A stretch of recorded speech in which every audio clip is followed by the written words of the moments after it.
Welcome back, everybody, to On the Edge of Shadow. I am your narrator, Blackthorn. The last nightmarish moments, we saw our pair of pillaging rogues in the temple of the Bat-Sorcerers.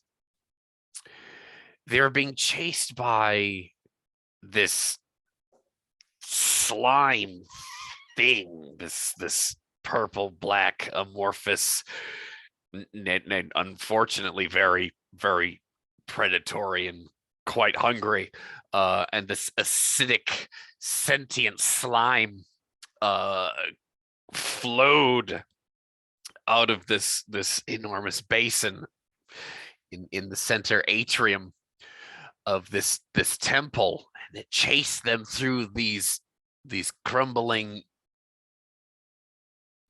vine-choked halls until they found what seems to be like a waterway of some kind. Maybe these primitive people who built this temple complex used the water here and the waterfall to possibly power some ancient wheel or to give them fresh spring mountain water. And the bridge collapsed as Ben Yethud crossed the room and leaving Tarak behind, unfortunately. And through some daring rope work, he was able to throw this line back to Tarak as this slime was flowing upon him, attempting to devour him in the most horrid fashion. Tarak then attempted to vault the stream channel, this roaring torrent that fell over this waterfall into the blackness below, but he was not able to make the jump, unfortunately. Tarak is swept away by the current that just pounded down this horrid dark shaft, and that is the last we saw of Tarak. If we could have an opening and brief soliloquy from Tarak as he disappears into the drink. Last 30 seconds of your life, right? Plummeting as you're precipitated down into the darkness. The last thing he would have, God, we'll go through the chain of events that happened in his head. He's playing Ring Around the Rosie this well with this gelatinous abomination of a bastard.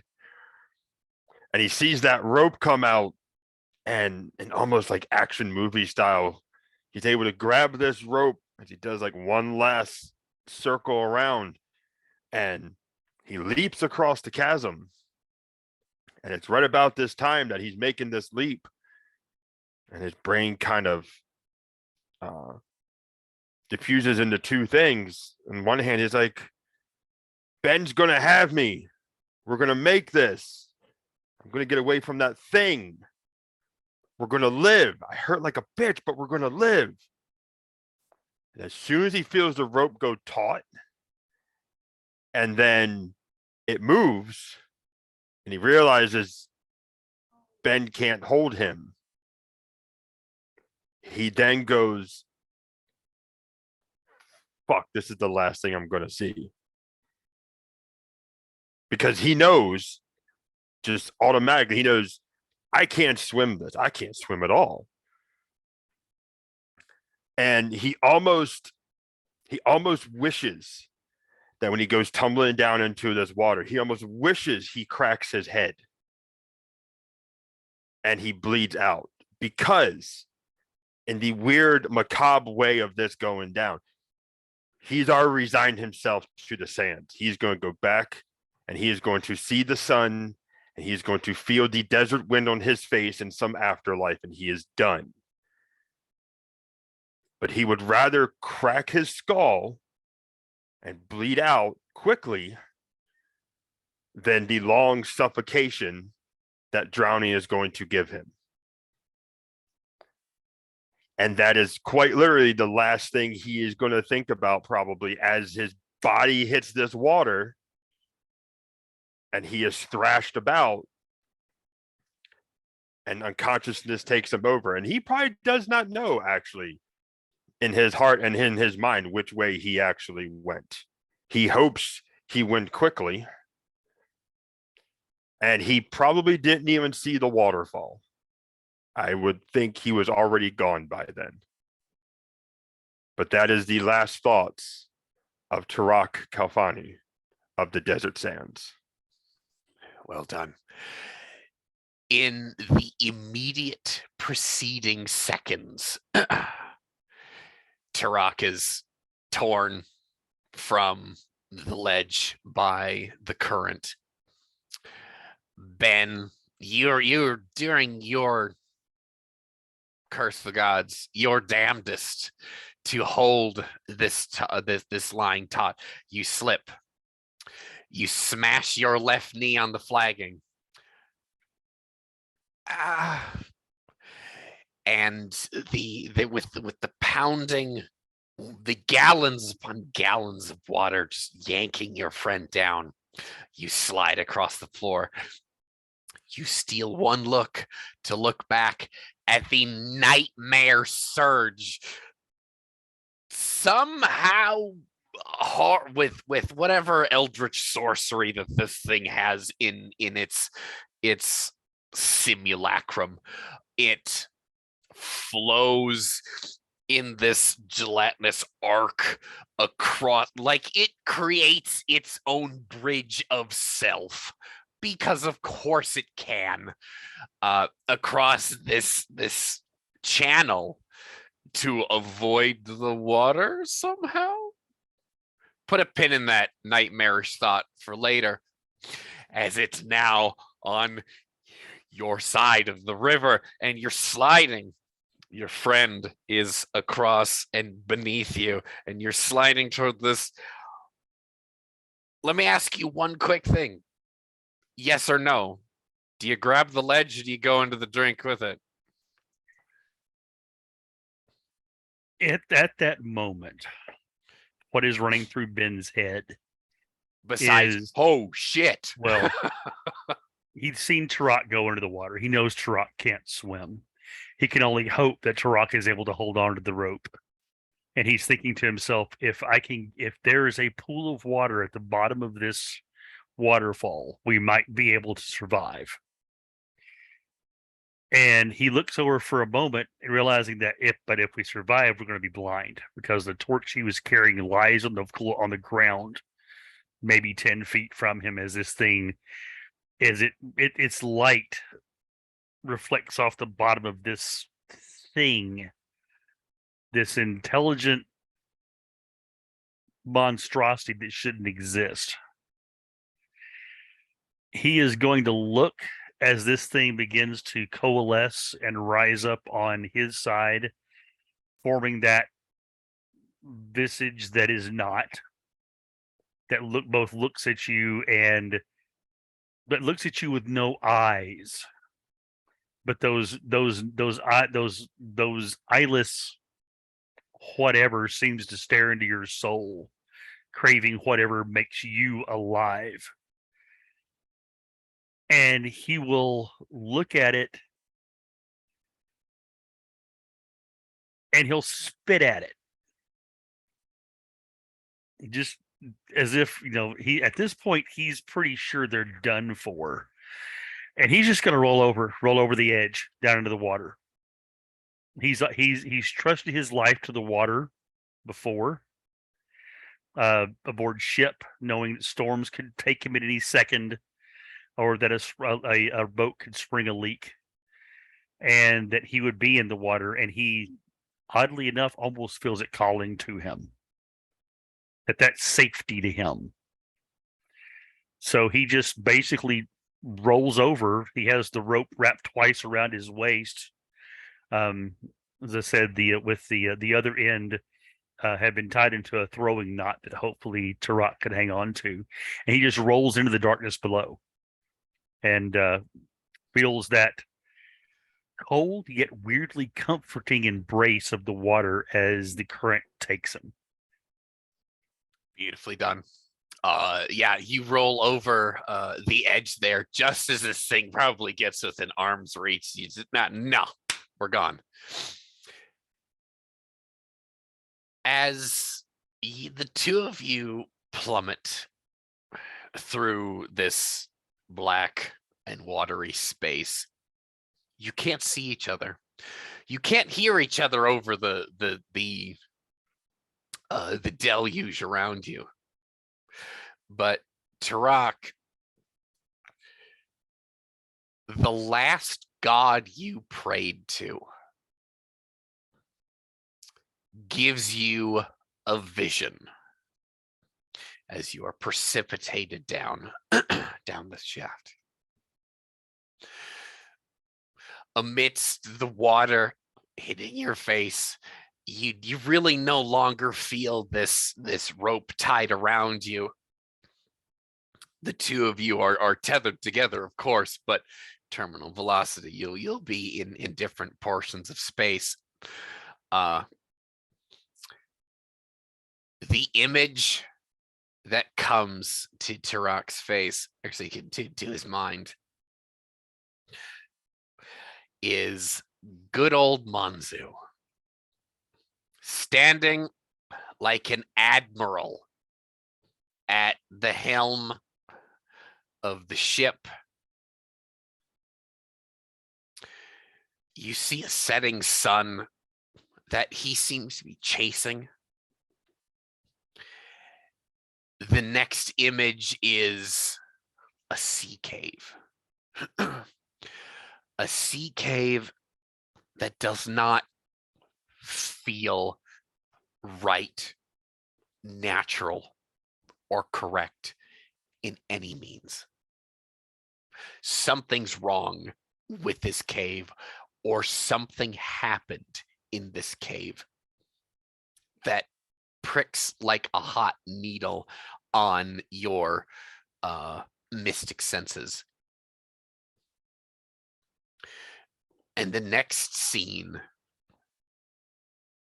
it kind of like fades into view from blackness as that hag's voice in your mind echoes. They'll come from the front and they will come from behind. This image that fades into view is Manzu in this cave, kind of like pushing himself back across the floor. He's kind of in this fetal position. His left arm is gone. It's just a bloody stump, and he's bleeding all over the place. His bronze tulwar in his right bloody hand as he is with his right elbow kind of like pushing himself across the floor. But the perspective of this scene, you are seeing it through the eyes of the eldritch horror that is shambling towards him in this horrible gait. And you smell fish and slime and the slurp, slurp, slurp sound of its feet that are not feet. And it gurgles words with its almost mole-like proboscis. It's feelers around its mouth, and is around is actually its face that it kind of like comes out into your view as these feelers stretch towards him, and it gurgles something like it speaks words that are not words, that sound more or less like children's small feet playing in a muddy puddle that makes that slurp paddle paddle sound. And Manzu just looks at this thing and smiles. And the last thing you see is him bringing his talwar up like he's gonna make like his last defiant thing in him is this thing moves an inch, I'm taking its head, and the stone floor of the a jutting rock rushes up to meet your face, and Ben, in the blackness, you hear the disgusting, wet, solid snap as the line is torn out now from above you, and you are washed through a current, like a shaft full of water. Your next few moments are being battered by whatever rock walls here. Actually, roll a d8 for me. No armor test. That is how much damage you'll actually take, being basically beat to shit by the current. Is that 5? Okay, 5. And yeah, 5. Sorry about that. All right, perfect.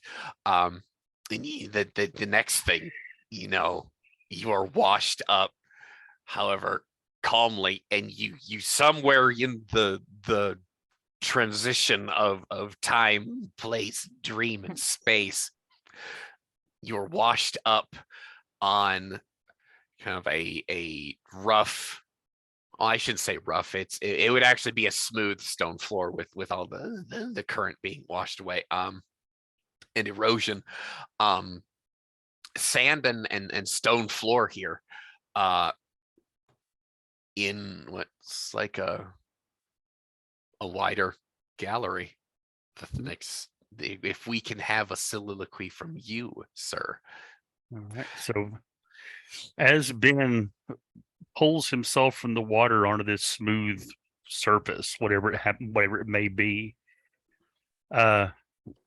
he knows enough about how ropes work that Turok hit something and was hung above him, be it a stone or a ledge or something. But that noise was unmistakable, the sound, because he'd heard, actually just 2 days on his first voyage, he heard that sound before. He heard one of the boys that had come aboard with him, that had been sent up to the top of the mast to spot, had lost his grip, and it wasn't a heavy rain, but one of those gentle rains that if one lived in the country, one would really enjoy looking out their front door, drinking a warm drink, and thinking to themselves, this is a good rain, we needed this. But that kind of light pattering of rain had slicked the deck and slicked the rigging, and the boy lost his grip and fell, and that wet thud was the same sound that he had just heard before over the roar of the water, and with the tugging of the rope above him, because he'd only wrapped the rope around him, he hadn't tied it, so most likely he just spun around a couple of times and the rope was gone. And then he hit the water, and all of this, of course, was in perfect darkness. His mind pictures Turok's broken body lying there, being washed by the water, and he looks up and he says, "My friend, I hope you find the sand someday." And it's hard to say if he's actually tears raining down his face or not, because of course he's soaking wet and it's pitch black. It's a darkness like he'd never seen before. He can breathe, but he also hears his breath echoing back from him in the darkness. He's not sure from how far, or if it even is his breath. It could be something else out there. Who knows? I mean, there was one thing that shouldn't be that pursued them to this point. Could there be more? Could this entire cave be full of them? Could they be all around him now? And he, for a moment, pulls himself into a little ball and screams the scream of someone who has no hope for a moment, and probably passes out. if from nothing else but exhaustion. You wake up some time later.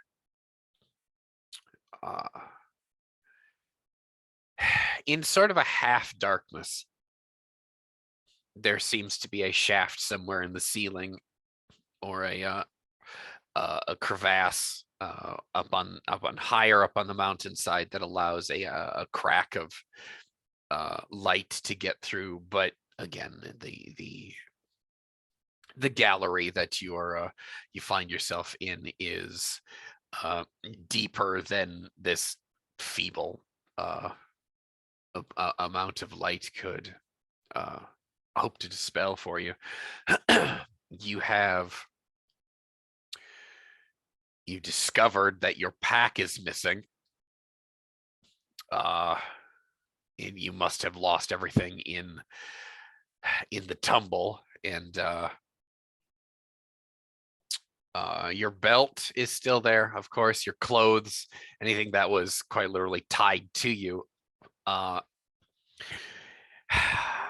The remaining, more or less, the remaining implement that you probably have is the small boot knife that all proper sailors keep with them. The long, slender thing that's more or less an eating knife than anything else, or a last ditch self-defense tool. But there, you're soaked all the way to the bone. No torches, no nothing. You may try and find solace with this tiny fruit knife that you have, but the road must go on. How do you wish to proceed in the darkness?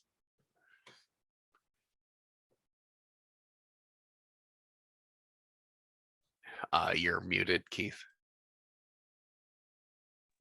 Dang it. So the first thing he does is, as you mentioned, he assesses everything on him, looking for anything. Obviously his satchel is gone. He laments the fact that the scroll is probably gone as well, which would have been in his satchel. And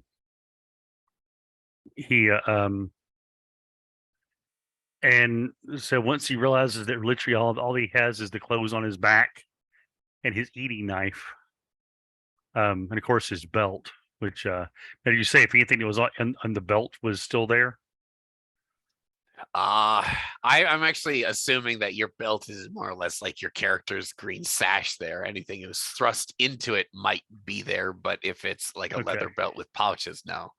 No, so yeah, no, it's not a leather belt. Actually, that would be underneath that. So he may have his eating knife might be there, and his daggers are probably in his boots. To tell you the truth, so they're probably gone as well. But did he lose his shoes in the tumble too? Let me roll for it real quick and see. Do a high low. How about that? All right, go for it. A single die here. So it is a high. So I'll say he has his boots. They did not come off, but they're probably full of water and squished quite horribly. He'll empty those first off, and then he'll just start. He sees this bit of light. He's going to try to find any way he possibly can to move towards it. Basically, reach around until he finds a wall, and try to follow that wall towards the light. You'll stumble through the darkness. You stub your toe on a jutting rock, just annoyingly, because this is excellently. I mean, this is your day. Evidently, everything goes and turns up. Ben, you trip on something else and scrape your perfectly. Just you scrape the tip of your nose on the floor, and if Ben could be made to be any more miserable, you're reduced to walking on hands and knees so you don't injure yourself anymore. You find yourself on the edge of that line of golden tropical light on the floor. You're at the lowest end of this light, and you place your hand out there as you're crawling. Your left hand, you place your hand out into the light, and then you'll follow it naturally with the line of the scene here. You'll follow the light up, and the scroll. Why? By all the horrid nightmares of this place, why is the scroll sitting on a rock, almost like a pedestal? This geas cannot be taken from you. It's waiting there. You feel a strange gravity towards it, and the curse passes your lips, because of course it does.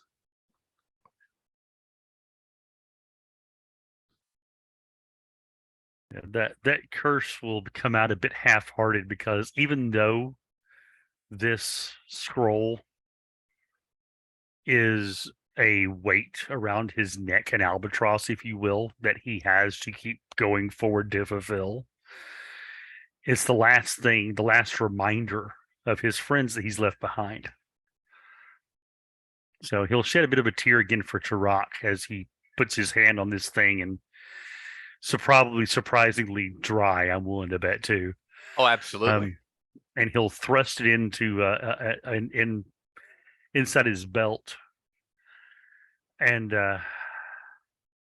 he'll just look up at the sky, and way above it probably is painfully blinding in that light after being in the darkness for so long.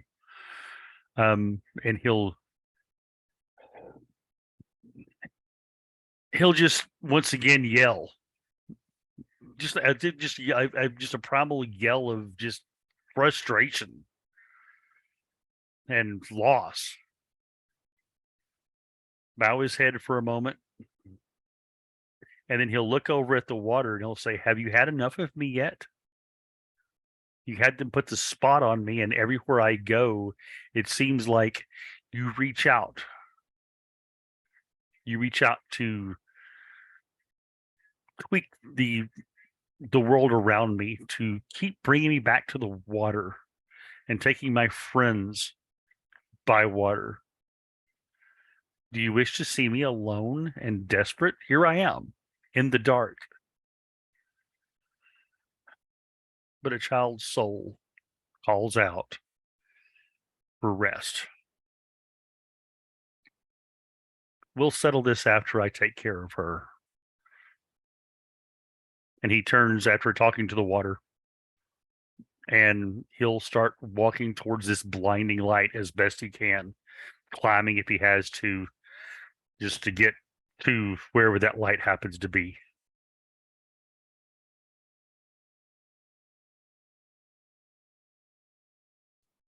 Okay, so just to be just to clarify, the where you are in this large gallery, the crack where the light is actually above you.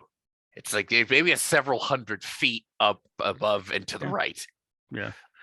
Well, he's going to try to see if he can find a way up. If it be, if there's fallen rocks, he can climb up. Whatever it is, he's trying to reach towards the light, or trying to find a way out. Well, if you're going towards that light, you're gonna need rope. Yeah. You don't have rope. I had your rope. Yeah. No, you're gonna have to find another way out. Okay. I'm gonna do a check and see if he would actually know this or not. Let's see here.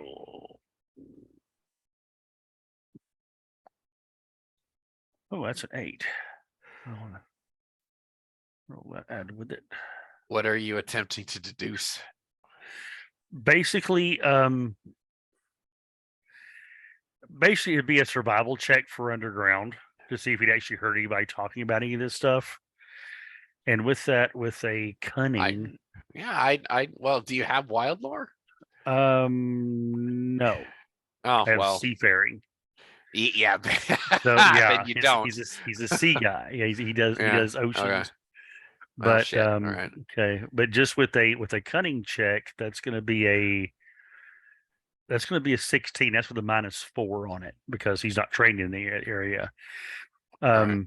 He's trying to remember if he's heard any tales of anyone who's been underground as sailor, possibly he's spoken with, about how you find your way out of a cave. And would that be enough to give him a hint? Uh, according to what you've overheard in the past, sea caves normally really good places to forage for uh, shellfish and such like, and great places to use for shelter so long as they don't flood during storms and such like.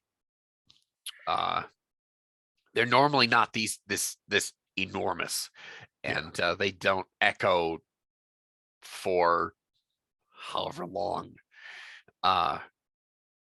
You're quite certain that all caves are formed by erosion of some kind, or maybe some natural disaster like an earthquake.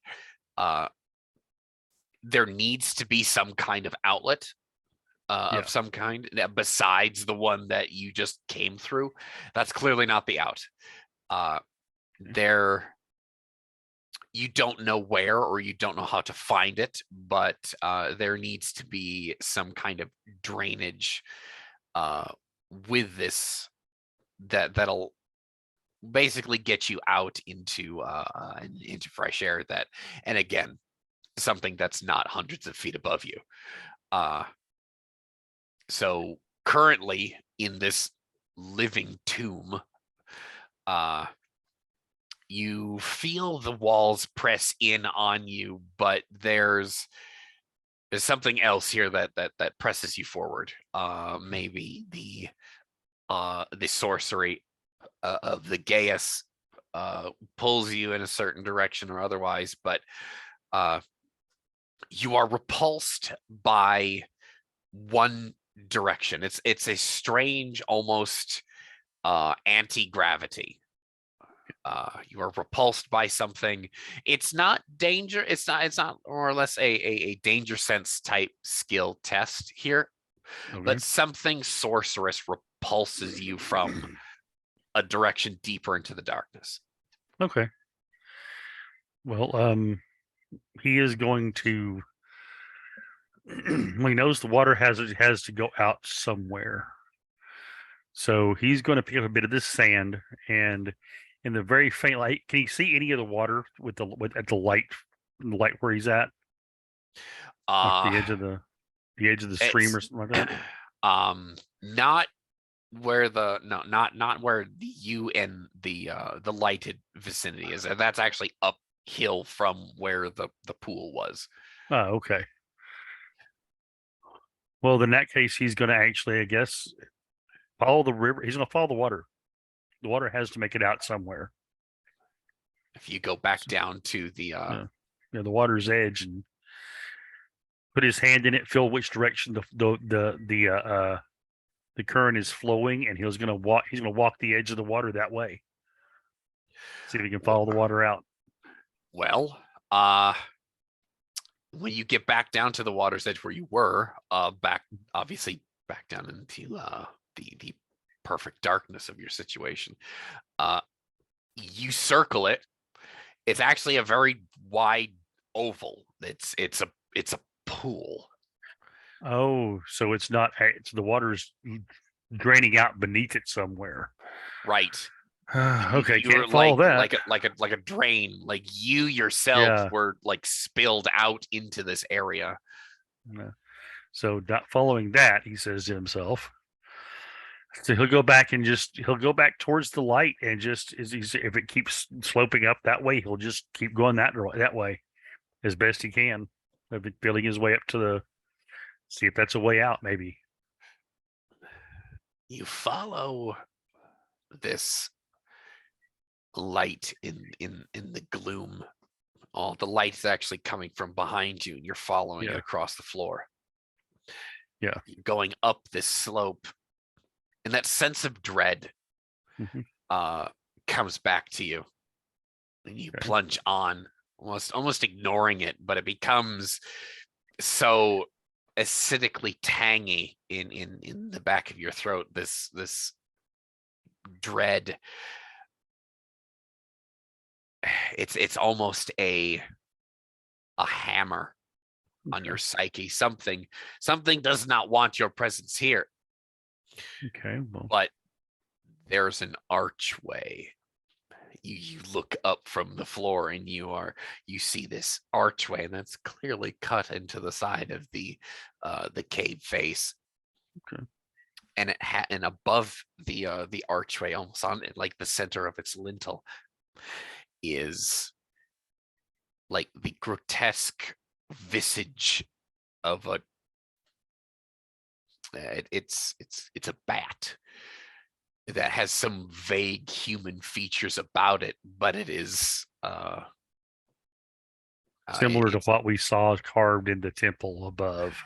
yes, but almost lifelike. Like whoever the sculptor was, that's a very fetching a picture or a rendition of their species, but to you, your mortal eyes, no. Okay, so he'll reach down to around his feet and feel around and see if he can get a handful of sand or small pebbles. Clutch that in his offhand and draw his knife.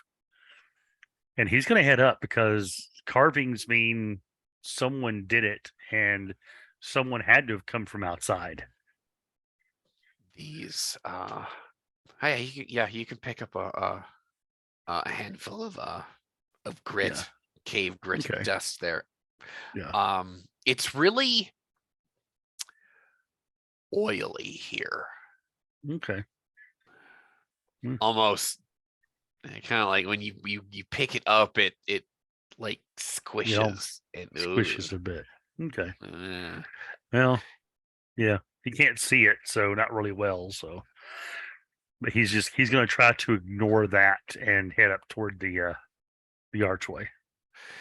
You get to this archway, and you look up. You see the bat. The bat's visage. It's open-mouthed, long-tongued, and fanged maw opens and screams into the darkness. And beyond this archway, you see the flickering of unnaturally red flames. Fire is obviously it's orange. Yeah, right. And in some cases, when driftwood is burned, the flames can be either green or blue. There's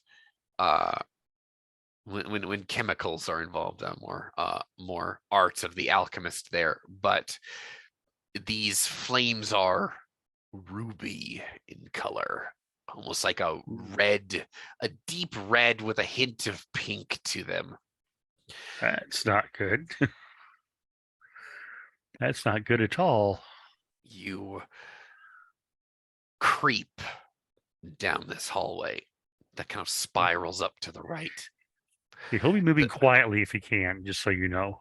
Okay. Do you have grades in stealth? I do. So you roll it. You might need it. Oh, there's an 8.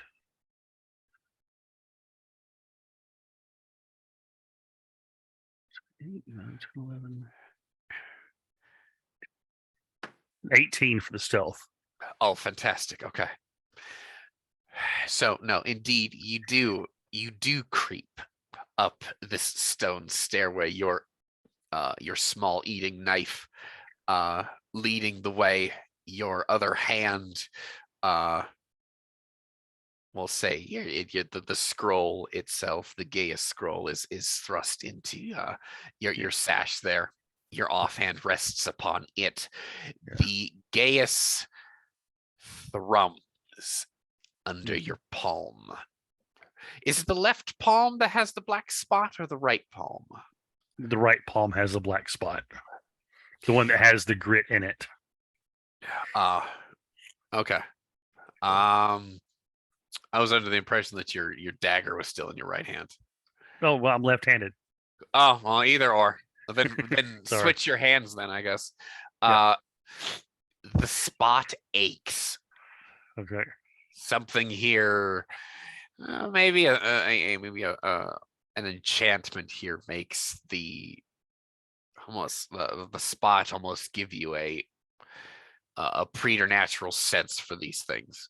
Should I make a danger sense check? Do you have grades in danger sense? I do have 2 grades. Actually, 1 grade in danger sense. Oh, there you go. Give it a shot. All right. Let's see. There's another 8. There's another 8.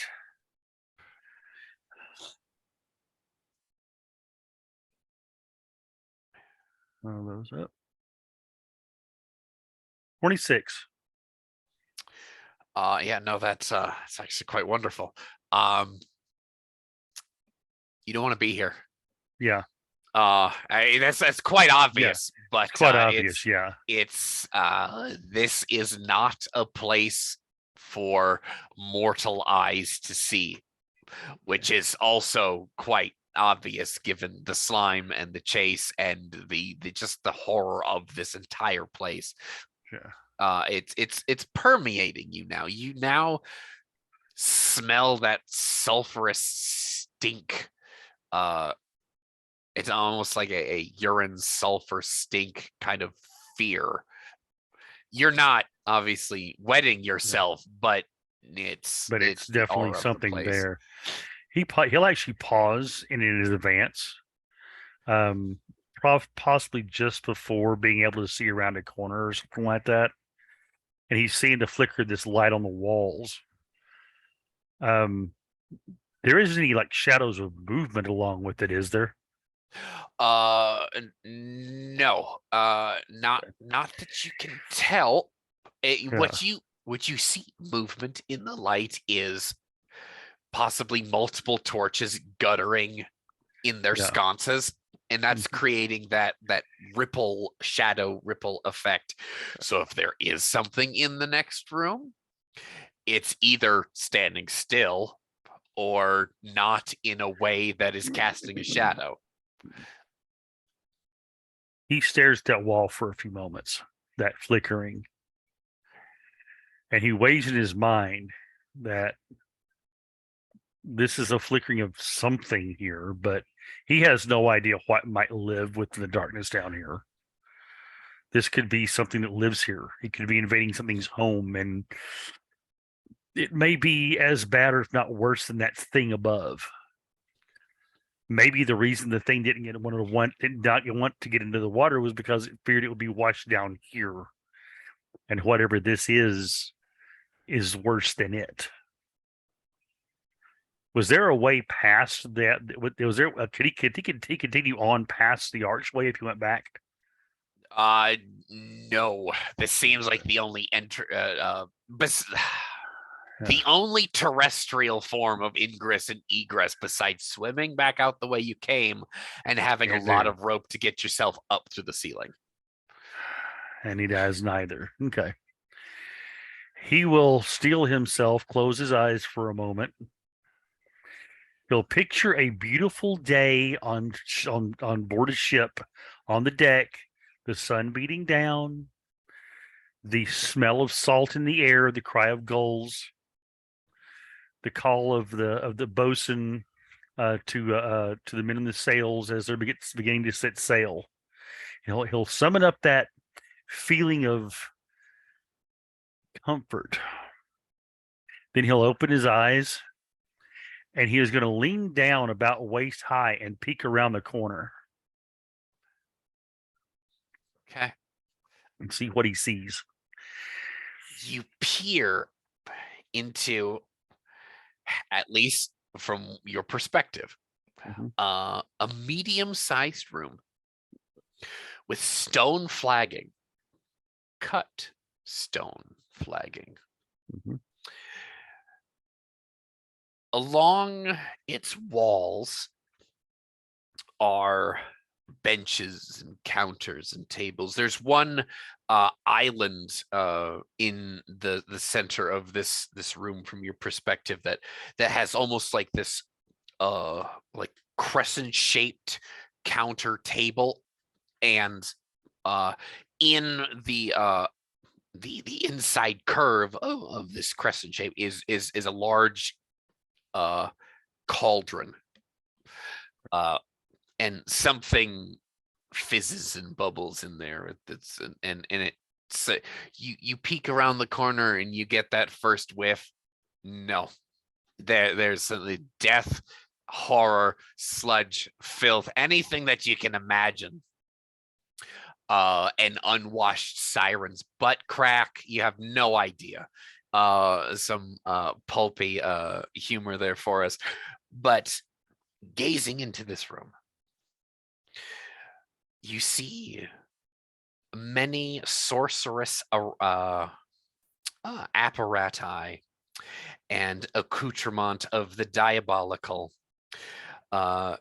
nightmarishly shaped cucurbits and serpentine fashioned alembics for all manner whatever of sinister alchemical toil.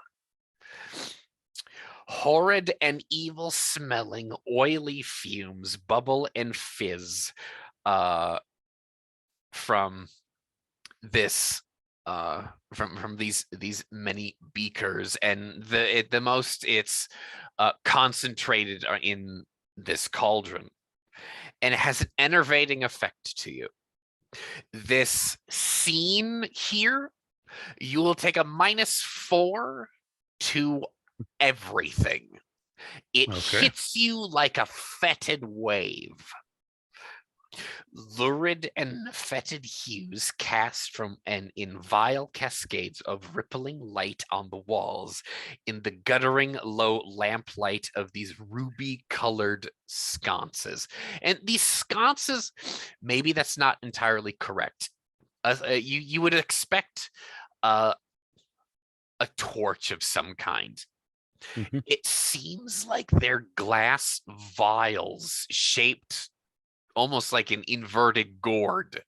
And these things bubble and glow with that ruby light. Clearly something of the sorcerer here. It is not for your eyes to see, and all of this hits you. Okay. Is there a door out of this place beyond that I see? Not from your current view. Okay. He is going to tentatively take a step in, trying to be as quiet as he possibly can.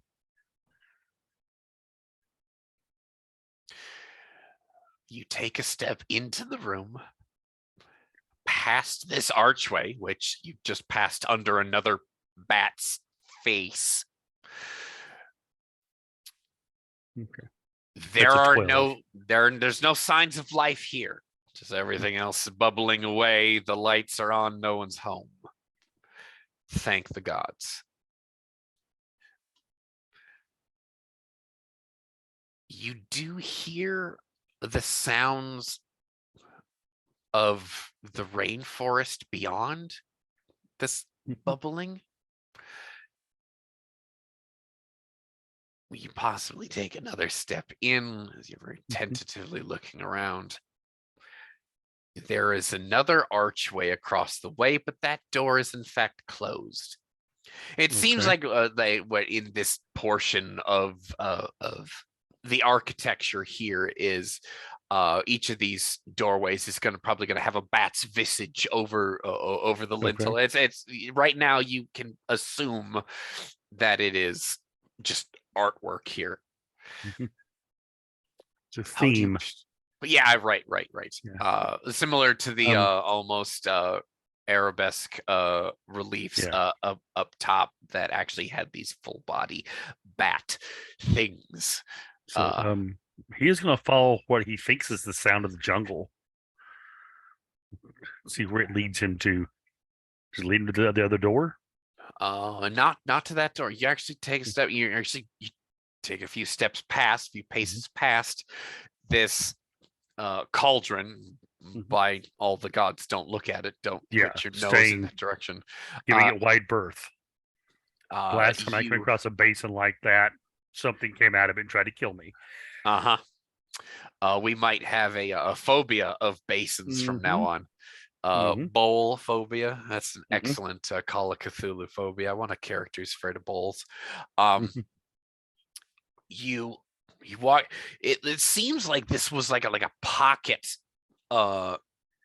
atelier, a workshop of some kind, and it can flutes out into a wider area, and then you do see sunlight and the jungle floor. It is a low cave that you almost have to stoop underneath this low ceiling to get under there, and actually you're making your way there, and then you hear shouting in clearly mortal tongues, and many running bare feet through the jungle. Yara, would you describe your character for us, please? Yarrow is a half-breed standing. I'm gonna make sure bring this up real quick. Standing about 5'11", probably just a little bit shy of 6 feet. His skin. No, just so you know, he's an Ignead half-breed here. The reason he's so tall is because of the star nomad half. But his skin, full-blooded people of the Ignead side tend to have that red or rosy tint to them. However, because of his half-breed, his skin is actually darker, to where it almost looks like, I don't want to quite say charcoal, but like a fire smoldering. Dark, but with the red tinges underneath. So it almost looks like, it's not really spots or stripes or anything, but depending on how the light hits it, it'll look darker or red depending on how the light hits him. At the moment, I assume based on the situation, he is running for your life. Right. I was gonna say, depending the situation I figure is going on, he is wearing barely just enough to cover the things that need to be covered. His hair it's a coppery red to it that, once again, when the light hits just right, it looks like flames rippling through the sky. That is pretty straggly, pretty stringy, but if you had to actually brush it out and lay it out, it probably goes to just below his shoulders. Likewise, any facial hair that he may be able to grow or not grow is likewise scraggly and stringy, because they don't take care of us. They just want to eat us. They're not going to take care of us. So he is about as unkempt as you can get without being a rag man here. But yeah, that is the sight that is being seen, as he is, yes, most definitely running for his life. If it is possible, because Yarrow does have some acrobatics and athletics, he is probably using every inch of the landscape he can do to try to distance himself. The escape would have been perfect if that little girl didn't look up at the perfect time, and you made eye contact and you were like, nope, and you dipped out. You dipped out as quickly as your athletic legs could carry you, parkouring your way through the jungle, diving through foliage. The wall of verdure just somehow, thank all the gods, parts for you and gives your pursuers no end of grief trying to keep visual contact on you. There's a low cave, an excellently blessed low cave that you can see to your left, and you no, and you find it, and you throw yourself onto the ground, and you slide across this really disgustingly oily patch of jungle floor. You. And just for a moment, you feel safe as a bronze-skinned Thoranean is now standing just some feet away from you. You just stare at each other in the gloom, and this ruby light flickers, and you know enough about sorcery to know that fire should not be that color. Just flickers behind him, and now this stranger looks absolutely fucking imposing in the low light. A small dagger. He looks like hell. Bruises all over him. His lower lip is split, and just now that Ben, you feel that you fat lip is now, ow. Just now the pain comes back to you. You breathe in the fresh jungle air. You just stare at each other in that low ruby glow. How do you two proceed? Well, Ben isn't going to say anything.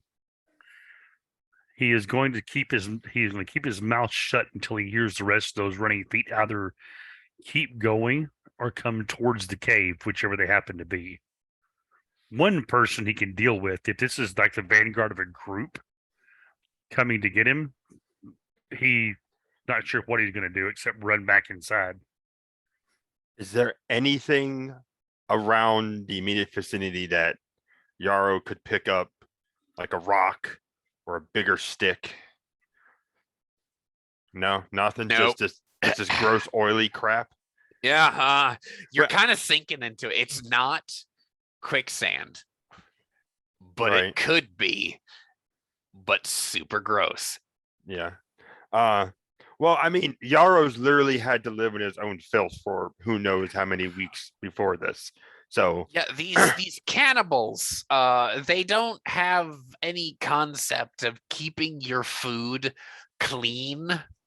They're perfectly fine just having you just shit and eat and sleep in your own filth. They'll just wipe your ass and cook you perfectly fine. They're completely degenerate, awful people. Heat dissolves all things. It's okay. But no, not seeing anything. Yarrow will quite literally pick up 2 handfuls of the sludge, and he will look to this man, kind of look to the light, look backwards at where he should be hearing footsteps, and kind of go between all 3 while he hasn't really dealt with quicksand, but he's going to like slowly try to like inch his way further into this cave. So when Ben sees him moving further into his cave, well, first off, when he sees him pick up 2 handfuls of whatever this is, he sort of holds his hand up. It's got some the grit and stuff in it, and he's like sort of shrugs his shoulders. Then when he sees him heading in toward the inside, he'll vigorously shake his head no. And you'll probably see the white of his eyes as he does. Which makes it even more terrifying, because in the gloom, Yeah. seeing the whites of somebody, Right, is he possessed by some demon? Oh. So, Yarrow's gonna basically go silent until he either hears these footsteps or, basically just those footsteps. He wants those footsteps to go away. yeah. That's what we'll probably be both for a moment be listening for. The steps get closer. Whatever has been leading these things, I say things, they're people. They're not very nice, very with it, very upstanding people, but they're still indeed mortal men and women. They go silent as you actually see their feet beyond this low cave, and your hearts stop when you see like 20 pairs of feet. Apparently, Yarrow is a delicious commodity because they're not going to let him go have that. And maybe half breeds taste better. We don't know. But they're I mean, like he they also mill has an about, allure of like 4, so right? he was a very pretty snack. Right. Yes. And you watch as they kind of mill about, as they speak to each other in their own language, some pigeon awful subhuman tongue. And one of them discovers your oily slick, and you see one stoop over, and it follows the slick. It sees both of you. Its eyes go wide in the darkness, and all you see is hunger, superstition, and this corrupt desire to sink its filed teeth into your fleshes. What do you do? As soon as Yarrow sees the eyes of one of them, he throws a handful of whatever this oil slick is. I'm not going to make you roll for it. It splats this horrible thing, this savage, in the teeth, and you can make a break for it. What do you do? Fuck. Even though this weird creature man thing in front of me is telling me no, Ruby Light for some reason seems less dangerous than 20 cannibals at his back. Yeah. So he's gonna go because he can't go out. He can't go back out. There's 20 of them waiting there. So yeah, he's gonna go forward. Okay. So this half breed slinks past you, half stooped over Ben. What do you do? Ben's gonna look at this sludge covered face that's leering in, and he remembers the stories of the cannibals, and there's way too many of them for him to deal with a freaking knife. So he's gonna shake his head and down my luck, and he'll back into the only as far as he has to, back into this laboratory or whatever it is been there. Yes. Yeah, no, you guys get back there.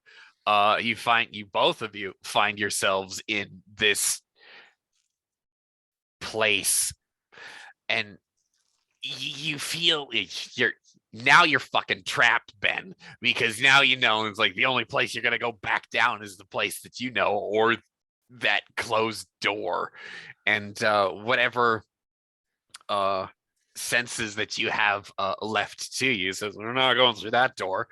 And you are met with the feeling that you must fight back to back with this mostly naked half-breed, who's despite rolling around in the oily jungle floor, quite handsome despite the nightmare of the situation. And the savages start pouring in. Do these, well, for lack of a better word, torches, are they firmly set in the wall, or can they be pulled out? Like, are they going to sconce? They seem like they're mounted there. Okay. He'll actually reach over and try to touch one. Is it hot? Very. Okay, so obviously he'll touch it back off. Damn it. He's looking around for something to use to defend himself with. Well,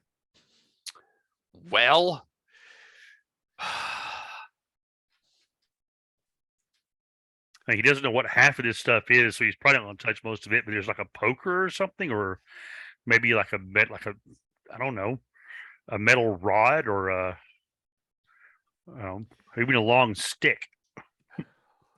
Well, there's no fire poker. You wish there would be. Mm-hmm. There is an array of really nasty scalpels and possibly fillet knives, which Yarrow's going to probably take up one of these fillet knives, probably one of the longer ones.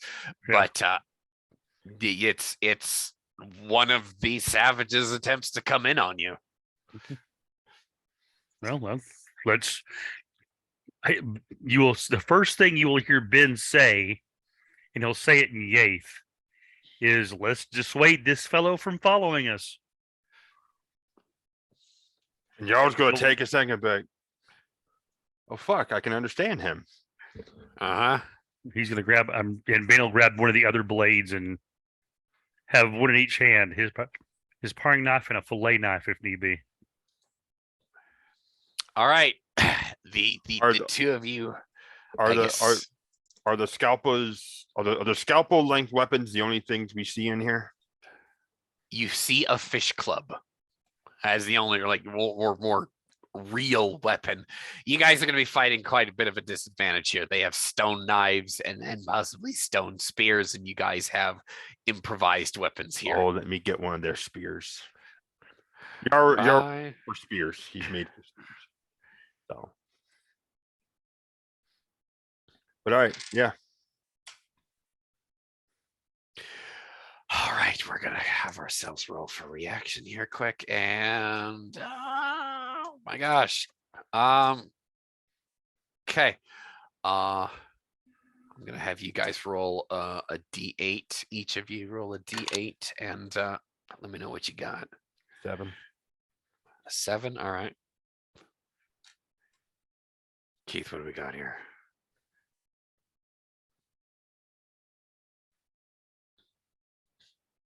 You're muted, Keith.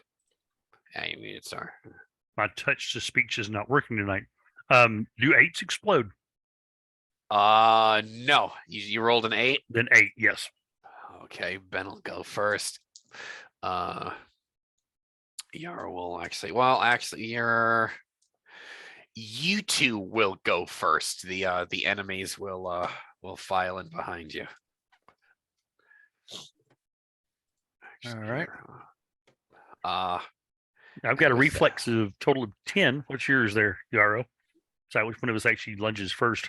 Well, you actually got higher than me, so you will go first regardless. Huh. It's just we go before they go. Okay. Well, this one leading the way, he is going to get an eating knife thrust at him. He's gonna get an eating knife. Oh, goddamn him! Go for it. It's a short blade. Damn riddance. He's gonna roll an absolute garbage defense of 11. So the two of you are cornered with this bubbling countertop and cauldron behind you. 35. Ha! That's right. Sorry, -4. 31. You don't have short blades? Yeah. Well, you said in the area I'm here, I have a -4 and everything. Oh yeah. Oh yes. Okay. I was gonna say, yes. Yarrow, same for you. This whatever is cooking here, fucking vile. Okay. So -4. So 31. Yeah. No. Keith. Like even worse than what he was used to at the cannibal camp. I'm just saying, there's some pretty vile things that get cooked there. There's actually a sorcery here that's actually accounting. That's a different type of vile here. Got it. Yes, exactly. Gotcha. Yes, and a different species of vile entirely. Keith, roll damage, please, and please help. Please kill him. Oh my gosh. This dice loves me. Good. We want that dice love. Let's see. 24 damage. 25. It exploded twice. It exploded ow. twice, then rolled a 7. Ow. He's done and then some. He's only got 14 vitality. Okay. Actually, no, hold on. Yeah, finally. Okay, yeah. So I'll basically just as he comes in and grins up at me, he will get a very quick and surprising slash across the throat, hitting both of those major arteries, or the major artery and vein there, and causing that grin of his to get froze on the face as he falls basically dead as soon as he gets to the floor. Oh yeah, no, that there's really not much else to say there with that. He's done. Yeah. And then and- he'll yell, "Here's your damn dinner," and kick the body. And so they come pouring in. Now you have spears being thrust at you. Yara, what do you do? What did that one have that Ben killed? He had a stone hatchet. All right. I'm no better with hatchets than I am with daggers anyway, so. Okay. Yeah, I will simply try to get in and slash at the next one, hopefully avoiding any spears. Right? Make an attack, please. And he's gonna, oh my god, come on. Keith, the die curse continues. I roll terribly when I run games, but when you run games, I roll on fire. 26. 20. Oh my god, come on. He's got a 5 on his defense. So that's gonna be max dispatch. God damn it. These guys all have like 12 to 14 vitality anyway, so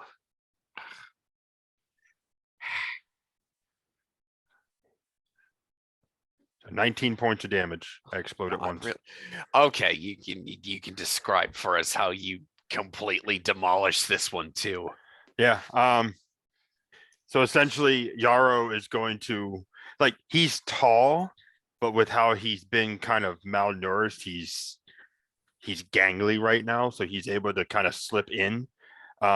He will essentially slide past the spear points that thrust at him, come up right into this guy's like space, and just jam the dagger, like, or scalpel or whatever, like right into his sternum. Okay, yeah, you'll find his heart there, and he will be dead before he hits the floor. And now, then kind of seeing Ben do it, he'll kind of kick him off and like kick him toward the rest of them, as it also helps him go backwards again. okay, 2 spears are thrust in Ben's direction. One of them hopefully not dealing any damage to your person with a 17, and the next one is, oh my, for fuck's sake, please get out of the way of this one. 22, a 17 and a 22 coming in. Let me roll my defense. Ben's not wearing armor, is he? Yeah, he's wearing his leathers. Okay. They're just soaking wet. They're wet, right. but he was wearing them. Okay, well, that's a +1 for damage suppress anyway. 19, 2, 23, 24, 25. 25. All right, and the second one. Okay. Please, for fuck's sake, help. That's a 19. Oh my god. Why couldn't you swap those? Yeah, yeah. I'll roll my damage resist. Ah, no! God damn it! 18 on the damage resist. Only? Okay. Yeah. Only. God damn it! You got really lucky, huh? That is.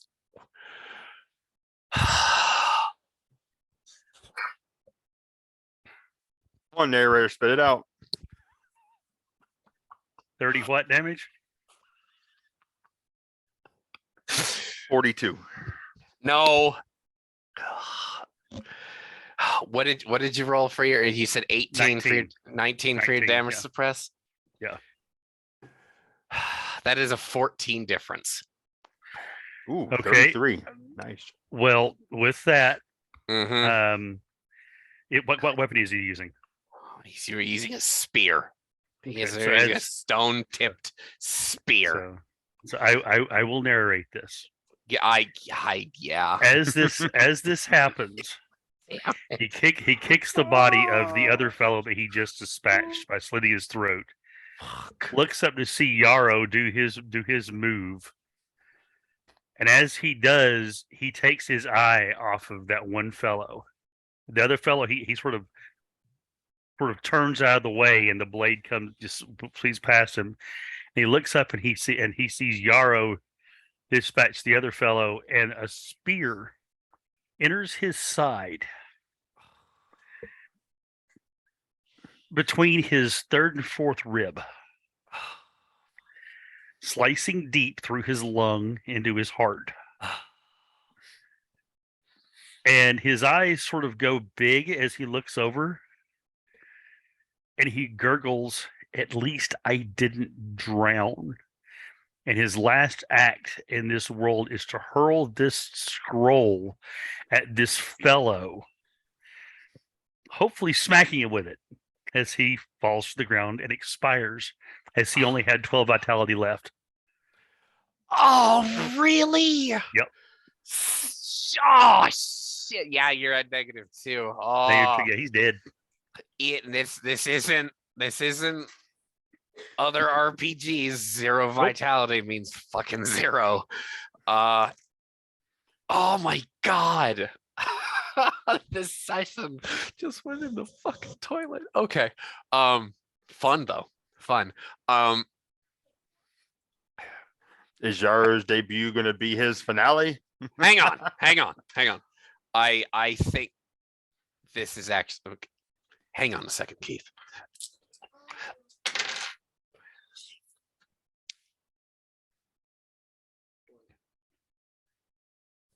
Okay, I've got something for you. You throw the scroll at him, right? Okay. Yep. Actually, I will give you a pis-aller, a move of last resort. Make a spirit test. All right. Spirit test. Okay, that's going to be a 13. Okay.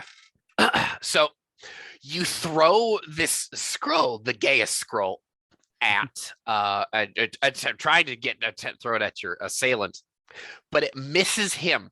And Yarrow, you fucking see this out of the corner of your eye. This stranger throws something as he's like hung on the spear. He fucking throws it. Dagger in left hand, he throws with the right.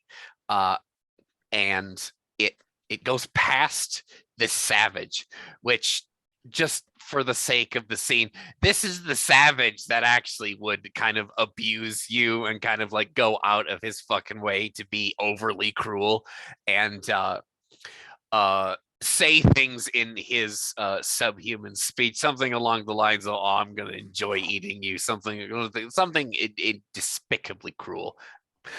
It goes past him and lands in the midst of these savages just pouring in this war band trying to recapture you. And the sorcery of this Gaius detonates. It throws rays of green and black light with this like chartreuse smoke that comes out, and it scorches the flesh and the hides, almost like laser beams being shot through these things. Actually tears holes through, like spikes of light coming out, and it actually rips through these guys like it's a fucking Cuisinart. And you see, you're dazzled by this, so you're actually gonna be stunned for like 3 rounds here. It lets off the sound of the detonation is it's not a sound. You hear a mystic roaring in your ears, and you vomit in your mouth as this thing just transpires in front of you, churning these bodies into like a green tinged soup, like chunky chili green scorched soup in this area, and actually tears out some of the cave wall, and some of it collapses on one side and some of it doesn't, which reveals more of the sunlight in there, spilling over some of the alembics and the cucurbits in here, and it kind of like sloshes some of the whatever this terrible shit is in the cauldron, and it's kind of like knocked on its side, and some of it splashes on you, and the acidicness will do like 3 damage to you as it splashes a little bit on your on your foot there. You're stunned. The explosion throws you against the wall. It turns your assailants into just nothing, and this is the scene that you just come to. You don't realize that you've gone deaf.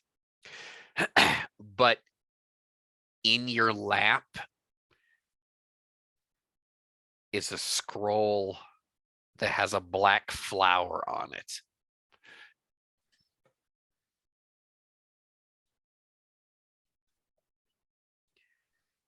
Keith, I'm assuming you're going to try and make up another character for us. I'm going to do my best. Yeah, it might take me a minute, but I will. Sorry to basically break immersion there, but we're rocking and rolling. It happens. Don't worry. I've done it before. Okay, cool. Mike, would you take it away for us? So I'm the one currently sitting against the wall with this scroll in my lap. Yeah. Oh yeah.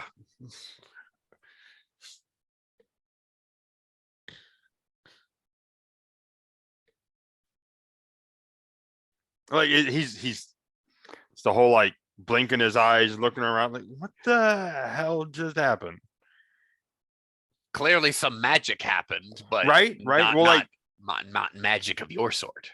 Right. It takes him because he's like, he ain't heard stories about that. And then that's like he'll see like the soupy remains.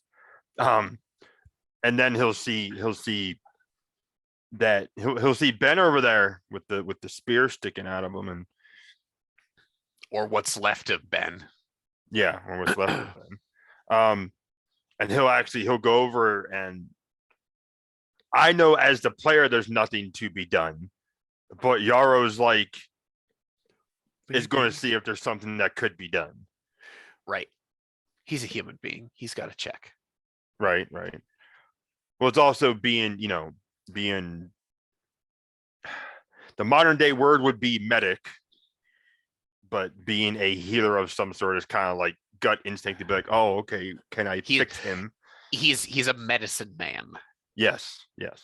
So I'm assuming, no matter what it's going to be, no, he's just fucking dead. Yeah, you get over there, you see him hung on this stone tip spear. I say stone tip spear, but this is a volcanic island. They have obsidian here. They've got obsidian weapons because, of course, they do. Mm-hmm. And there's you get over there, you put your hands on him, and you're like, Ian, I want to help, but he's gone. Yeah, I ain't got nothing on me. So it's like, even if I could do something, I can't do anything.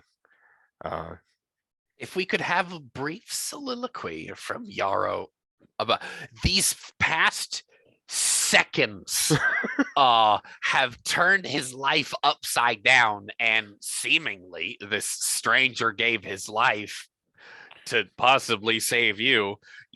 Did he know what was going to happen? We have no idea. But if he is this guy, some great sorcerer that you're aware of, we don't know. He just threw a piece of paper and everything just turned to goop. Like, what the hell?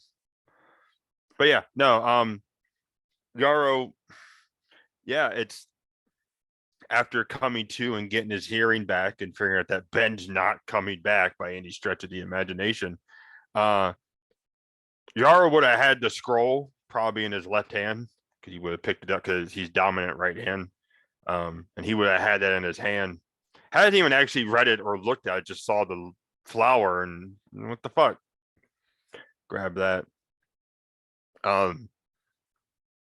And he actually will give Ben last respects. If it's not already, he actually will close his eyes. He'll say a brief prayer to the waters and to the great whale to take him to wherever he needs to go. especially because he thinks Ben is some big, great wizard. Right now, he is actually not going to take anything of his because that would be seen as a disrespect. He will, however, take the obsidian spear out of his side. And he will actually keep that for himself. I'm assuming there's no place in here for him to clean up. Like everything's just that sorceress, dirty don't. stain on You everything. probably don't want to use anything in here to clean up. It just looks entirely unsafe, even in wouldn't feel right. Cleanliness. Well, and then actually after all that is like, then that's when he would look down at his foot and realize his foot hurts from where whatever's in the cauldron hit him. And he would just be like, okay, yeah, definitely not using that. Yeah, you've got a 3rd-degree burn there that's now cold. Yeah. How heavy is Ben? He's well. Would you say how tall is he? He was about 5'7", probably 145, 150 pounds. Okay. Yarrow has a physique of 12. Okay. So quite a strapping young man. Right. But that's why I said he looks very gangly and wiry right now because of malnutrition and abysmal living conditions. So no, he will pick Ben up as best he can and at least get him out of this wasteland of a cave, doing his best to not step in the puddles of cannibals.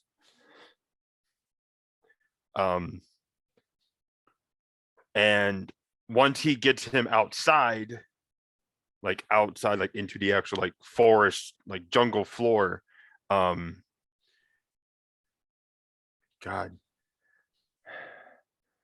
he'll set Ben down. He'll go back in. 1, grab 2 of the spears so he has weaponry. 3, he's going to grab that club to actually try to use it as like. Actually, let me ask this: is there any like actual shovel in this place? No.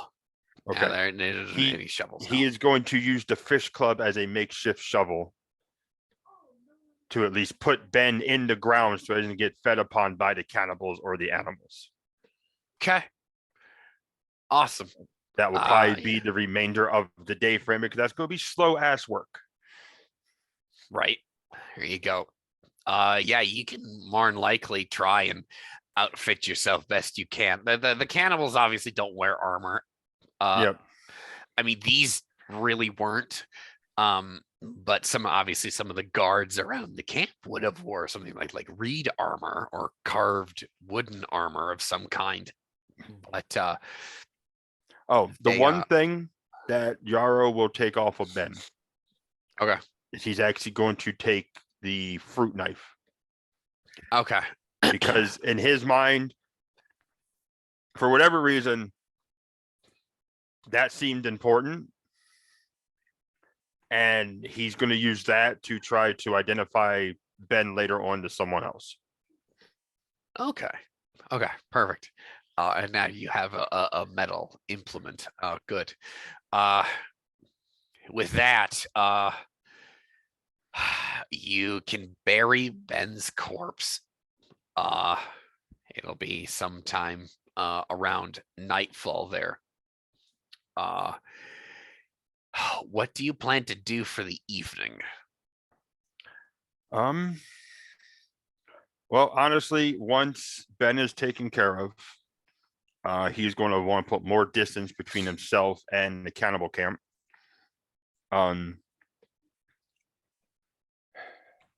I do have wild lore and traveling. Am I able to figure out where the city is from here? As luck would have it, it's actually the opposite end of the island. So you could just pick a direction and just start walking. You will eventually find it. Yeah. He will do that until it gets too dark. Then I can wild lore for food and stuff. He probably won't light a fire. Just he doesn't want to be seen. Right. And since his last experience with caves was not very good, Nope. he's probably going to avoid them for the moment. Right. The scroll that you picked up had the black flower on it. You can actually recognize that it is actually, in fact, a black lotus. You are familiar with the black lotus as a death flower. Some of the wise women or magicians of your previous tribal life used that flower in various poisons and filters and in other rituals, both mystic and sorceress.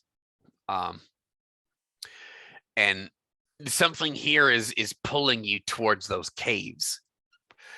that you're being repulsed by your own experience, but something's pulling you back to.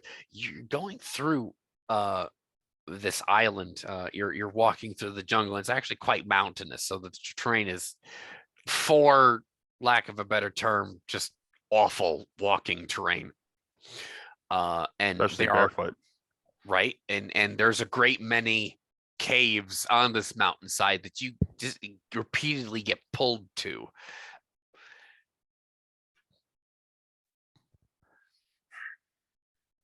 After like the second or third one, like he'll go up the one, like he'll go past one, he'll get pulled to it, and he'll be like, "No, I'm not doing that." After like the second or third time, he's probably just going to be like, he'll probably stop. He'll actually pull out the scroll, and he'll actually look at it and be like, "You're not going to let this go, are you?" Like he's not expecting an answer, but he's just like, "You're not going to fucking let this go, are you?" And he'll have a sigh of resignation, and the next cave he sees, he will at least go to the mouth of. You smell foliage, flowers, kind of a stinking, kind of a rotten sweet smell at the mouth of this cave, which traveling across this island, and a great many of these caves had that smell. And you're not terribly familiar with what flowers actually grow within caves, but this scroll has a gravity towards these locations. Yeah. He'd also be like, "I really wish I had something to make a torch with," but here we are.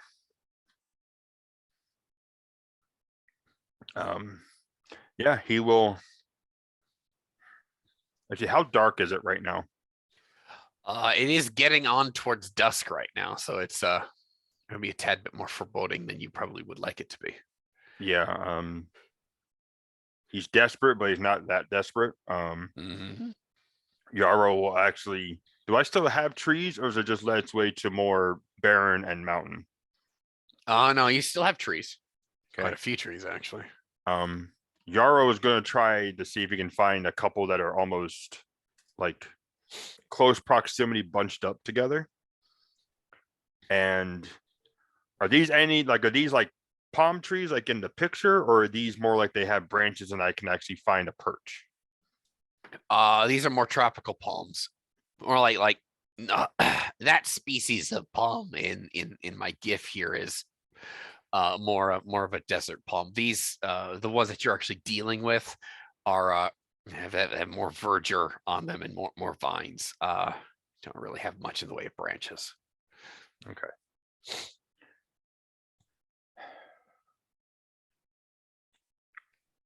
Yeah, so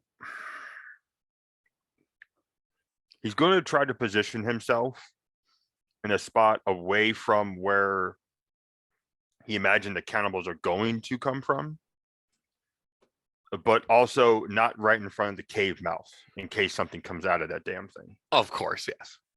So, but other than that, he's just going to try to hunker himself down as best he can, nestle his way in. I mean, he's slept in worse conditions, so. Right. And then, like I said, I can wild lore for sustenance if you want me to, before he actually beds down for the night. Yeah, make one last test. Second here. I'll say you can pretty easily find yourself in a pretty soft spot to actually lay down. It's kind of like a crevice that you'd have to actually be standing on top of you and looking down to actually see you. So you feel pretty secure here. 23 on that wild lore. Yeah, you can. I mean, you find a few wild fruits, and you're able to kill maybe like a small tropical bird for your protein. But no, you have a little bit of a dinner there for you. So yeah, he'll munch and then he'll sleep. And he'll look back at that cave and be like, all right, once lights hit, I guess we'll see what you're made of. Rolling for random encounter, and the night passes uneventfully. Thank fuck, because Right? can we get a little less eventful in this campaign? No, of course not. Now, you wake up with the dawn there, maybe some time before, and you greet the pink horizon before the great sun demon Zabraxian decides to try and scorch the world yet again. He'll never stop attempting to scorch the world. Zabraxian likes everything cooked well done and charcoal. You wake to the sound of a town bell through the jungle sounds there. You mount this rise once again. The cave is behind you and to your left, and you actually see the city walls of, well, the town walls of Soltage. To call it a city is very inaccurate. It has a half wooden, half stone palisade. Actually, do see it. It's about a day's walk from you. Which now Yara was torn because he's like, I can see it. It's there. But then he can almost like feel this scroll like forcing him to turn around. It's there, but we have work to do. The scroll does not say anything to you, but that is the... But it says something to me. It says in the language of magic, it says something to you. So I will tuck the scroll, well, essentially into the waistband of whatever rags he is wearing. Finish off the last couple berries from last night. And I guess go into the cave. Okay. Got to do it. Enter the cave, and you use the sunlight to your best advantage there. Yes, absolutely. The cave seems like it possibly was a natural erosion of rainwater that kind of precipitates down into, like, it's not a sheer shaft, but you're climbing hand over foot down this way, and it's more like a violently diagonal well. You get down to the bottom, and it is knee-deep water. There is a channel here. You walk down. Your spear point leads you. And there is a gallery, a smaller eroded gallery with mosses on the wall. Yellow tropical flowers, similar to the hibiscus, are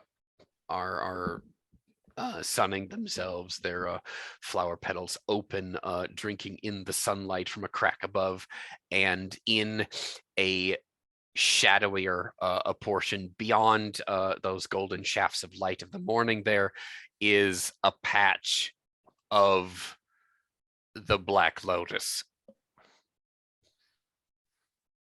You see one large, foreboding black bloom looming there in the gloom behind you. No rhyme or pun intended there. I apologize for that. And it's almost contrast. It has a dew kind of sheen to it, almost making it silvery flecked in that low light, almost giving it an alluring attractiveness, a silver outline to its black petals, almost like a very spooky woman of a far off continent who puts black makeup on her lips and puts silver strands in her hair, piling it high to make herself more attractive. This bloom just sits there in the shadows, almost waiting for you just to pluck it. Now, because I know I've heard of these things, because people from the tribe spoke of them. Did they ever say about breathe in the fumes? Do not breathe in the pollen. The pollen is death. Did they ever say anything about not touching it with their bare hands? No, you can do that. Just don't smell Don't it. breathe in. It becomes toxic when you process the petals and the pollen. Do not get that on your skin. It'll find a way into you if there are any cuts. Which he has a whole bunch, probably. Exactly. So if you were, in theory, just to pluck the bloom itself off the wall and to like put it in a way where you're not gonna smell it, because that's immediately a death sentence. That is your death knell right there. Right. Yeah, and there's actually it's pretty common knowledge. Black Lotus might be very rare, but most people know about it and how to process it, because enough accidents have happened to where people go, just if this happens across your path, don't touch it, don't mess with it. So if I have to touch it and mess with it. Yeah, exactly. But assassins will pay small bags of platinum for one bloom. Looking at this scroll, at this Gaius, and to say anything about the condition of the flower when brought to them. It is assumed that it should be intact, but what it does tell you, it's to let a young girl's spirit go into the afterlife. Okay. I don't want to crush this thing, but I don't want to leave it hanging open while I'm walking. Oh, right. Yeah, you probably kill people in the streets. Right? Well, because Yaro's first thought is wrap it in the scroll. You could press it in the scroll, and that should be acceptable. Otherwise, the other thing is, what kind of rags? Is he literally wearing like a loincloth, or is he wearing like torn up pants?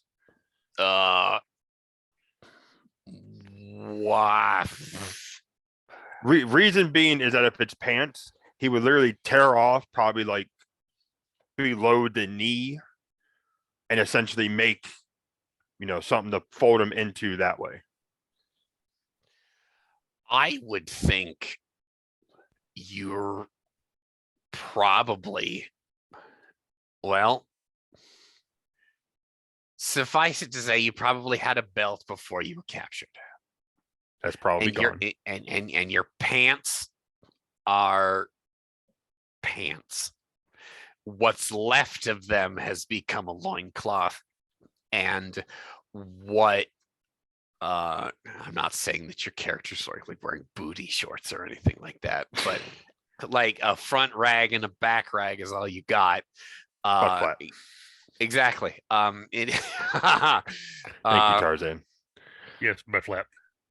I'd have actually said your character is fucking naked, to be perfectly honest, because what does food have need of clothes? I mean, we could have done that too if you really Yeah, wanted right. to, yeah. So yeah, no, you probably have like a string that goes around your waist that has a rag for maybe that you'd probably wipe your hands off of something. And we'll say you probably have you probably you probably took a sash from one of the corpses. Fair enough. So you're probably wearing more or less like a Conan the Barbarian look style kind of girdle loincloth thing that's a little bit more modest than basically being naked. So you can actually thrust things into like the belt that you have there. Well,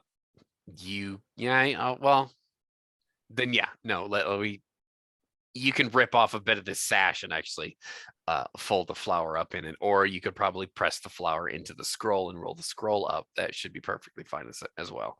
You do have options. Let me actually see. How many, is it just the one big flower here? Yes, the rest of them don't seem to be blooming at this moment. Okay. Yeah. Okay. So actually we're going to double it up. I'm actually going to fold it into the scroll, and then I'm actually going to put that into a piece of the sash. Okay. One for cushion so it doesn't get wrecked, and two in case any of that pollen decides to sneak its way out. And kill anyone, including yourself. Right. So, but yeah, we will do make that. me an apothecary test. Yes. I got 4 ranks in that. Nice. And it's a forte. Fuck yeah. You guys are min-maxing sons of bitches. We were just talking about apothecary being a focus for this system. You guys, I swear. Oh, I told you before that he was going to have apothecary. I know. Have a I lot know. of it. I'm busting the party's balls. So that's Ben. a 25. Okay. Yeah, you can actually pull this thing off the wall and do it prettily without actually ruining the flower or killing yourself. Ooh. Holding my breath while I do it.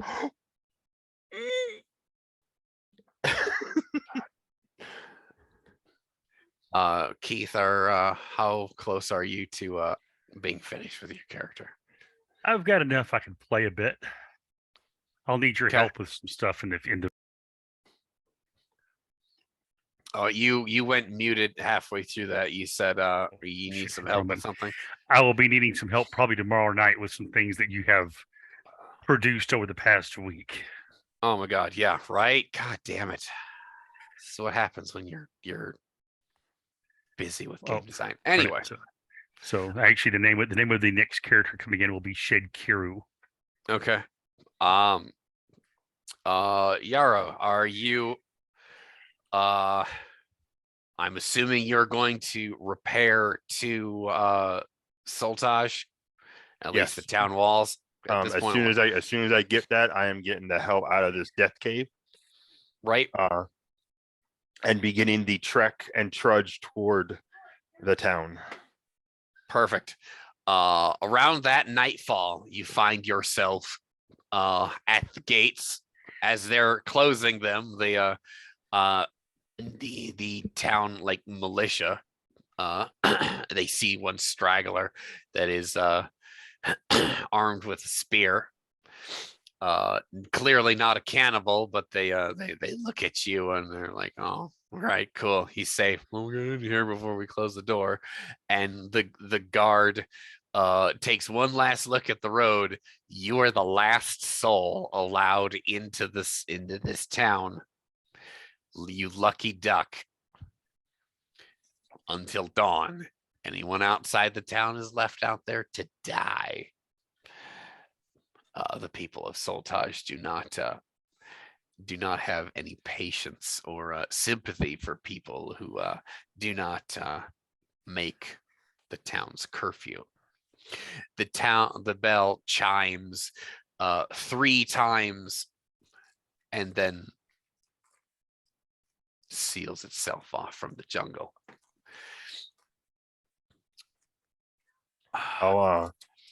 Yarrow would mutter his thanks in Yethite, talking about how it's good to be away from those damned cannibals. And then probably walk away like the urchin he looks like. Right? None of the militia here like accost you because you're clearly armed. Not like in other civilized cities where they would actually disarm you. It's pretty abundantly obvious that quite a few of the other people here, and you've heard stories about Sultaj. It's basically a pirate town, a pirate colony of some kind, and a lot of mixed races here, mixed heritages, and foreign trade comes through. You don't see anyone of Aurum. There are no white people here, at least maybe in this portion of the town. But Sultaj is open to you. These food stalls are beginning their nightlife. People, sailors are coming in from the docks and flocking to the various taverns and street vendor stalls for food and such like. There seems to be quite a few prostitutes along one side. One side street, women dressed in fine linens and diaphanous silken like garments with makeup and such like, but these girls are extremely expensive for someone who doesn't have a coin to their name. And a few of them will cat call at you, but you don't have any money. But so when you're like, all right, whatever, girls, goodbye. A cascade of female protestation follows you as you wander through this town. Yarrow will actually blow a kiss back at one of them. Oh my goodness! Especially if he spies a redhead somewhere. There you go. Like father, like son, we like redheads. So Keith, would you describe your character for us as he is traversing the night town of Sultaj? All right. Shedkiru is a tall Yethite, dark of complexion, lean of cut. He is not what you would call a built individual, but he definitely has the physique of someone who is not afraid of a physical movement. He's dressed at the moment in the garb of the desert. His robes are long and flowing, very loose, and he walks with a stave that comes up just to his shoulder. A good sturdy bit of desert ash, well worn as if it has been used for many a travel. Of course, underneath you really can't see what he's wearing underneath all of that wonderful stuff. His hood is thrown back, and as he sees those catcalling young ladies, he grins at them and gives them a deep bow, and seeing that he's a very pretty man with a lure of 4, he winks at them, and as they catcall him back, he'll wave them off. I gotta step away for a second, guys. Okay. I'm gonna have you guys meet up on the street, so you guys role play amongst yourself. Okay. Be right back.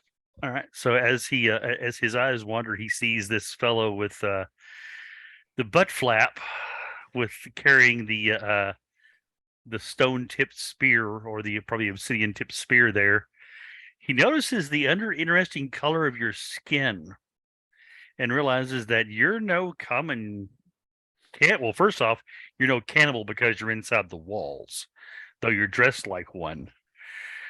And but you intrigue him. Something about you intrigues him. And he'll come walking over to you and make a deep bow and says, "You seem to be a person who's fallen upon hard times." Yarrow, when first sees Shed come up, almost does hit like that defensive look for a moment. Some stranger just walking up on him. He doesn't brace the spears or anything, but you could definitely tell if he wanted to, he could bring them both to bear very quickly. As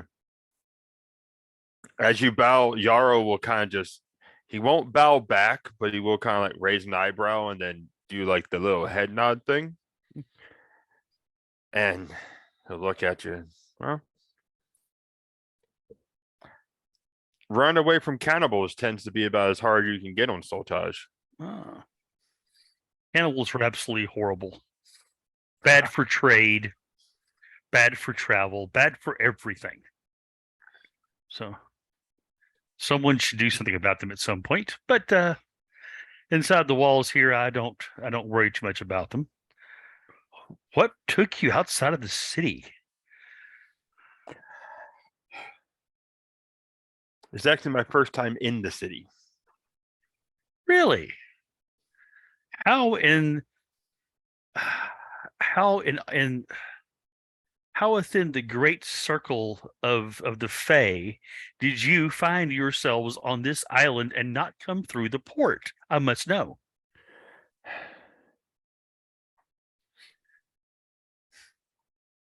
The last thing I remember is I was tending to a poultice. I had my pot and I was tending to my poultice mixtures. And we came by these islands and some weird people yelling in some strange language I never heard of. And then I remember hearing screaming and the splintering of wood. Oh. And next thing I know, I wake up in a camp surrounded by cannibals and stripped down to nothing and was probably going to get eaten in a day or two. I've heard tale of this happening to travelers from time to time. Some thing from beneath the waves reaches up and rips the ship out from under them. They find themselves abandoned upon the shore with no hope, and the cannibals fall upon them. If I knew not better, I would think the cannibals are controlling some great beast or some abomination has taken them as pets, possibly feeding them sailors much as the owner of a snake will feed them mice.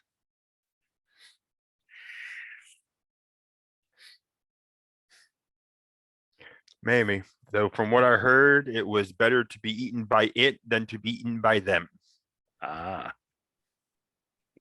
Well, you seem to have dodged both fates.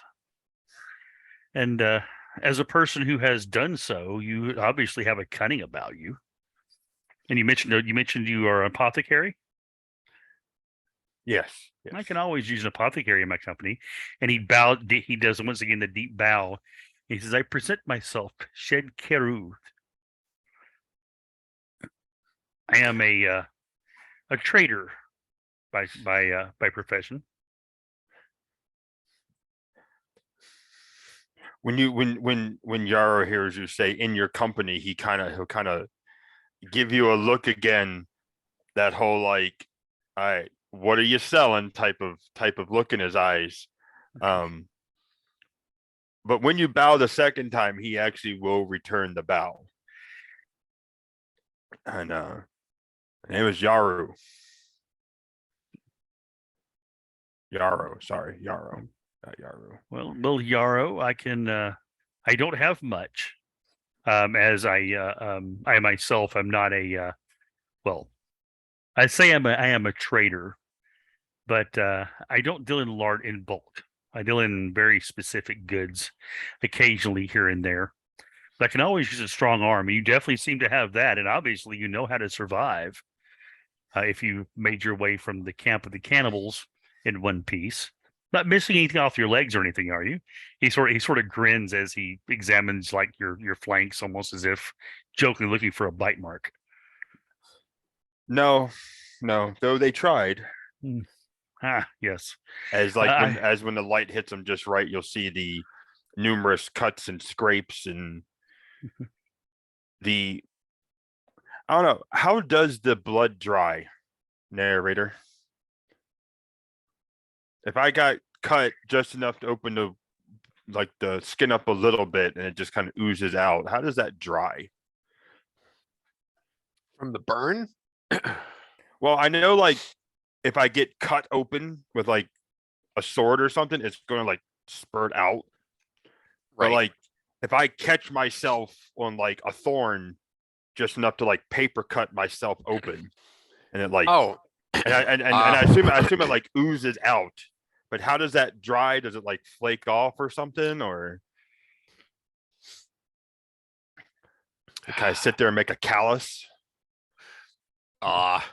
Look like bubbling rock up out of the crack of a volcano. more or less that plus, but flesh. Right.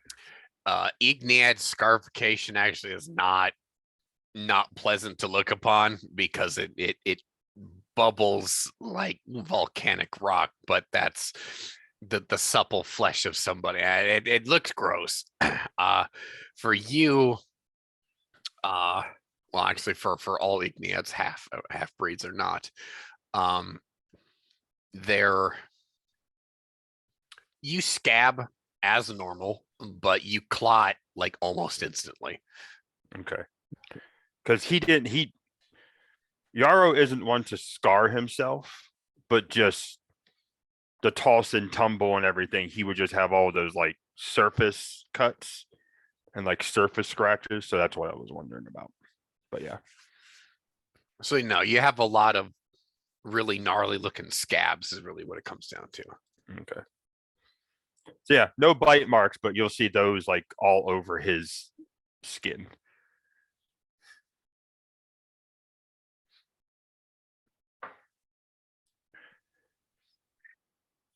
Oh, excuse me. Though, as we're talking, Yar's going to kind of look around and be like, I need to clean up. As like that goo, that oily substance from the cave is still on his hands. And he's going to kind of like sniff his hand and probably recoil in disgust.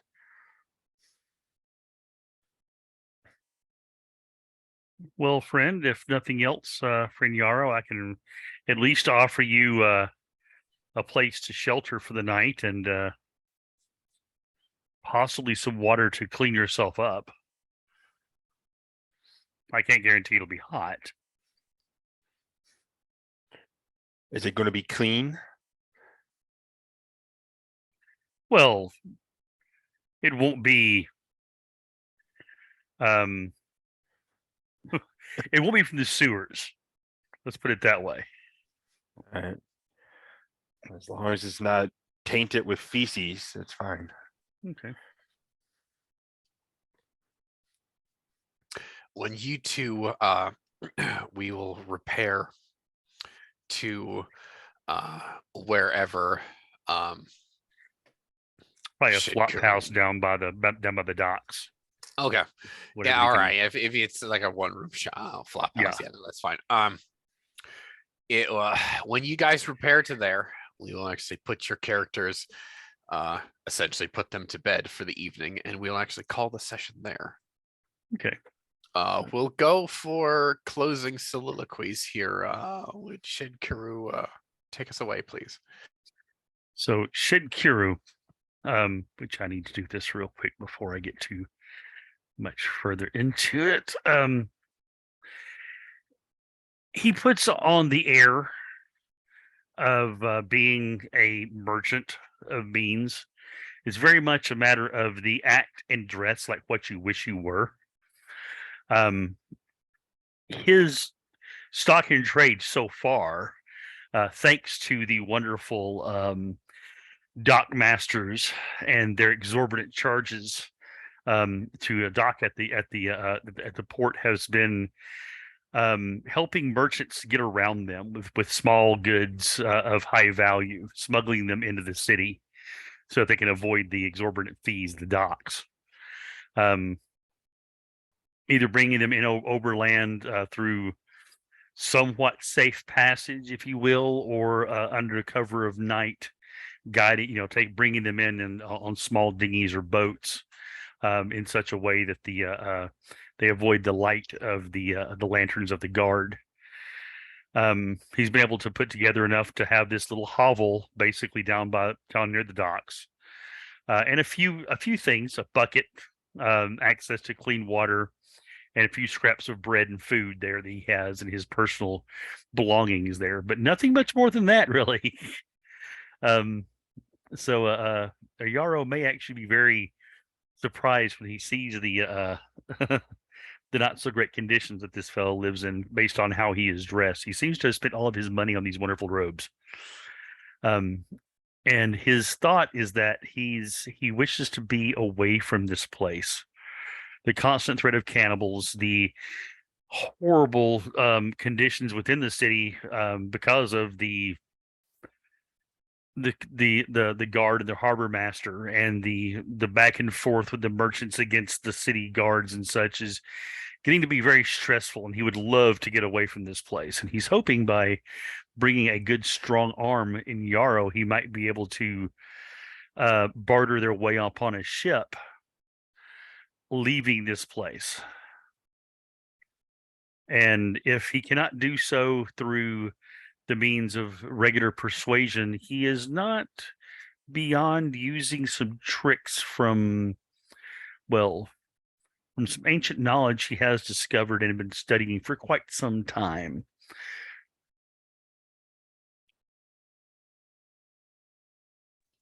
Beautifully said. Yarrow, give us the closing speech as the stage lights come up on your filthed figure. Yeah, so after Shed leads him to this flop house and lets him in, I won't lie and say that Yarrow has a little bit of trepidation, just because he came out of the bonfire and he's wondering if he got put into the oven still somehow. Like even though Ben died very quickly after meeting him, and he was thankful for the sacrifice, they were in no means, friendly yet or trusting yet. So same thing with Shed here. He's happy to simply have found a friendly face, or so it seems, but he is by no means going to let his guard down, especially this first night. Though he does feel bad because he just tracked in oil slick, fecal smelling smudges into this man's floor. So he does feel kind of bad about that. After finding a spot to put his things down, he will put his spears off to the side. He will, however, keep the knife and the scroll with him. Those are not leaving his sight pretty much ever. He will do his best to clean himself off with what little is available.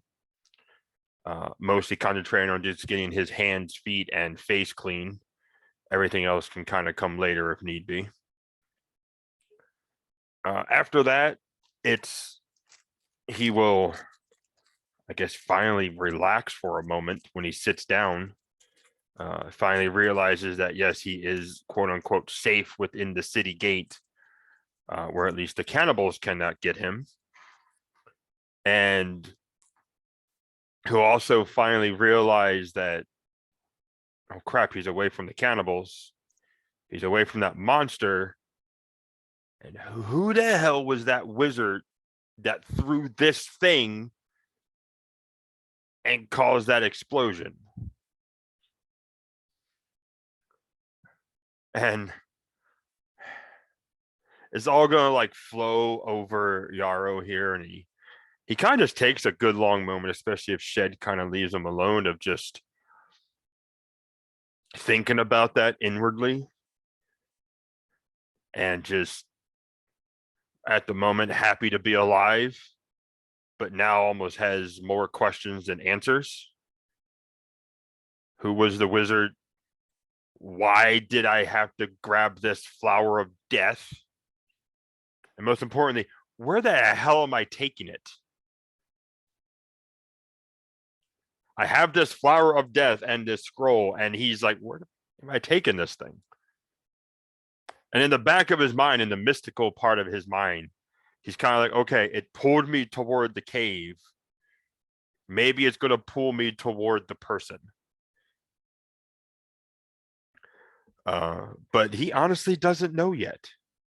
So he's probably going to stay up for a little bit and kind of ruminate on himself.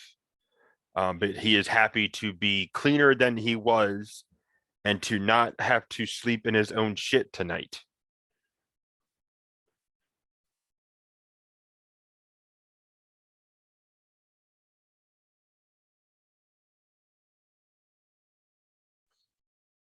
And with that, we will bring our session to a close on this chapter of a Sha'ir's poem. With a pair of new faces, a Sha'ir's poem will take on a different aspect, a different culture to it. But nevertheless, it seems that the potent sorcery of the Gorgon's Gaius leads these new rogues back into the green quarter, back to that Gorgon chieftain who placed the Gaius upon Ben. Thanks for tuning in, everybody. We'll be back next week. Be safe. Be well. Good night, everyone.